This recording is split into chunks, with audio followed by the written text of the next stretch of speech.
Arsenal are making moves in this summer transfer window. Before the season ended, everyone was saying, I just hope Arsenal make moves in the summer window. Let me tell you, it's happening. But is it the deals that people want? And look, there is a deal that's confirmed that maybe is not what everyone wanted. It's almost unthinkable. If you put this deal to people 3 or 4 weeks ago, they would have said you're crazy. But Arsenal are 99% done on this deal. There's so much to speak about. Before we get into it though, if you could do me a favor and hit like on this video. So tell me your thoughts on this summer transfer window. For me, it's been crazy because look, you guys know I've had a few months off, and thank you to the people who have checked in, by the way, and said, are you still alive? Are you still making videos? I am, but this happened and then this happened.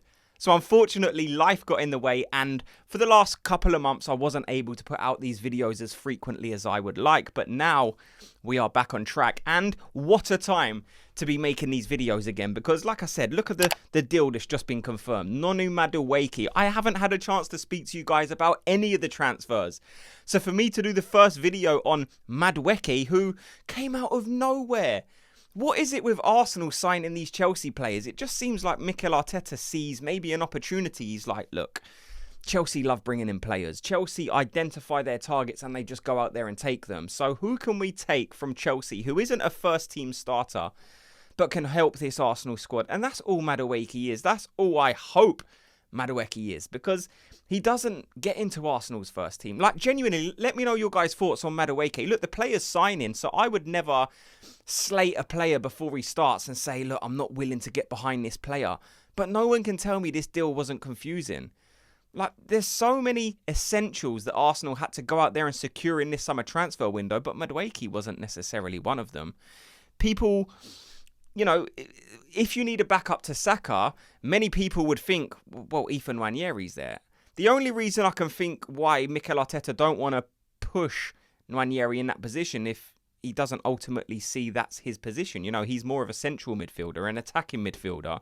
So maybe Arteta this season will, you know, divert him more centrally to give Odegaard that competition. And if that's what he wants to do to give Ethan Nwaneri that playing time, then I'm okay with that. If you're going to challenge Odegaard, you're not going to always win that battle if you're Ethan Nwaneri. But okay, you want to play him more centrally, so we do need backup to Bukayo Saka. And if Madueke is that, then fine.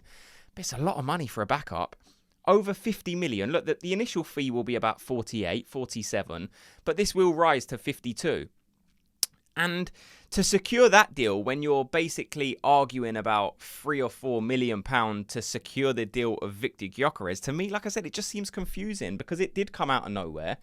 Arteta's obviously got his ideas. It's now been released that this is 100% Arteta's idea. He identified this player and said, please go out there and sign him for me. So what does he see in Madueke?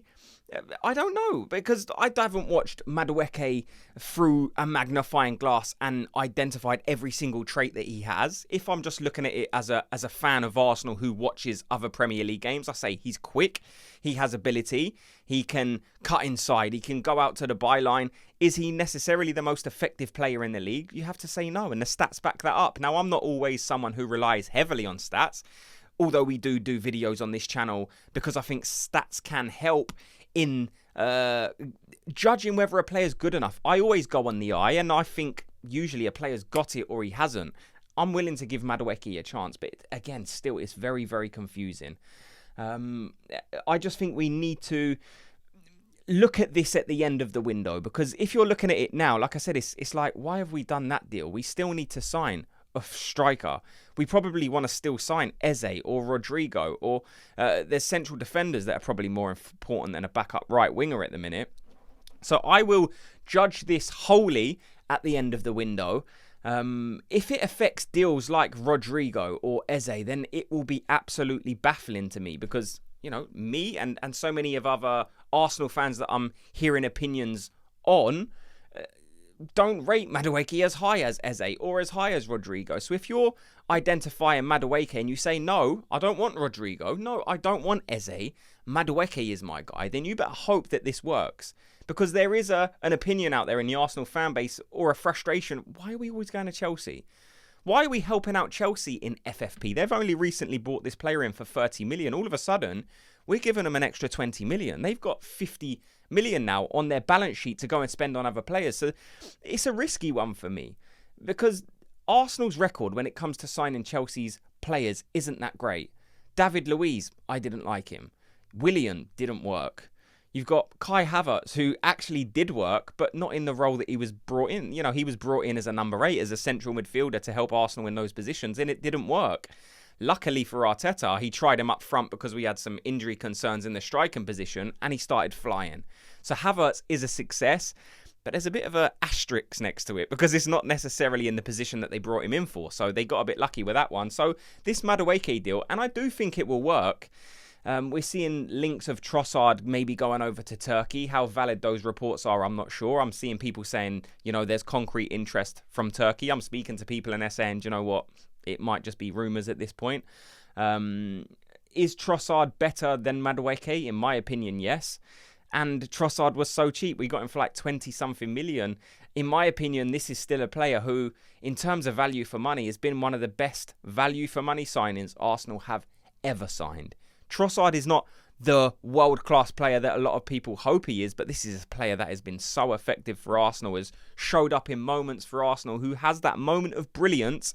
And in terms of his finishing, me and so many other people at times have said, this guy, if you put him in front of goal, he's probably our best finisher in terms of those one-on-one situations. So you're losing Trossard, and again, his numbers are higher than Madueke. So like I said, it looks like that is the way that it's going. Because the Madueke deal, like I said, it's 99% happening. What happens with Trossard, whether he goes or not? Do we still need to get rid of Jesus? There's so many questions that need to be answered in this window. It's just one of them situations where I'm like, I feel a certain way about it, but I'm just going to wait for the window to play out. Because if you do end up signing Mosquera, the centre-back, if you end up signing Eze or Rodrigo, and you get Madueke, and you've signed Zubamendi and Norgard, and then you go and get Gyökeres, then you probably have to look at it and say, this has been an unbelievable, unprecedented summer transfer window. But I'm waiting to get to that moment, because I've got a feeling we're going to sign Gyökeres. The fee looks like it will eventually get approved. I've got some information on that I'll probably put in tomorrow's video. But if we get all of those players at the end of the window, we would have to say this transfer window has been an overwhelming success. Because we've brought in some quality players to add into some of those positions. Like I said, let me know your thoughts on everything you've heard in this video. What's your thoughts on Madueke? Are you happy with a signing? And if your answer is no, surely you're willing, like me, to give this guy a chance, because you never want to slate off a player or, you know, speak badly of him just as he's signing for the club. Just like we did with Sterling when it was like, I don't really want Sterling. And then he came and we was like, do you know what? Let's give him a chance. And then you try and rationalise it. You're like, do you know what? Maybe Raheem Sterling can get back to the Raheem Sterling he was 3 or 4 seasons ago. And this Madueke signing to me is kind of like, he's a decent player, but he needs to kick up about 2 or 3 gears to be that player that pushes us to where we want to be. Because this is not a club or a team anymore where we need those players that could come good in a few seasons. We're ready to rock and roll. We've been that nearly team for about 3 seasons. So we need players that are going to be difference makers. Isn't Madueke a difference maker? I hope so. I'm not one of the people who would sit here and say, why has Arteta done this? Get rid of Arteta. He's absolutely clueless, because he's not clueless. That's why he's the manager of Arsenal, and I'm sat inside the studio speaking about Mikel Arteta's decision. This guy is clever, and I just hope that it comes to fruition. The plan that he has in his head, I hope, works out for me and all the other Arsenal fans all around the world. Like I said, let me know your thoughts on everything you've heard in this video. Thanks so much to everyone for watching and listening. Before you go, if you could do me a quick favour, just hit like and subscribe, and I'll speak to you all in tomorrow's video. Gooners, have a good day.